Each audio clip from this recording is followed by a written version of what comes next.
Hey guys, how's it going? My name is Adam. Today I'm going to show you how to add Google Keyboard on an iPhone.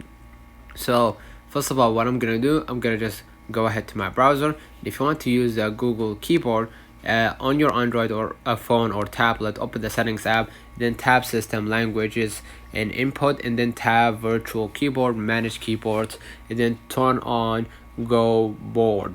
And basically that setting works for Android. And if you want to use it on your iPhone, go to the settings, general, keyboard, and then tap keyboards, and then do any of the following: add a keyboard, or tab add new keyboard, then choose the keyboard from the list. Repeat to add more keyboards. So I'm gonna go back to my screen, go ahead to my settings. What I'm gonna do, I'm gonna go ahead to general, and I'm gonna find the keyboards, right?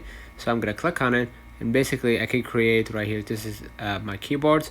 If you want to add a new keyboard, just add a new keyboard, and basically you can add a new keyboard by just adding a new keyboard. Basically that's it. Let me know in the comments if this video helped you. Don't forget to like and subscribe. Thank you for watching.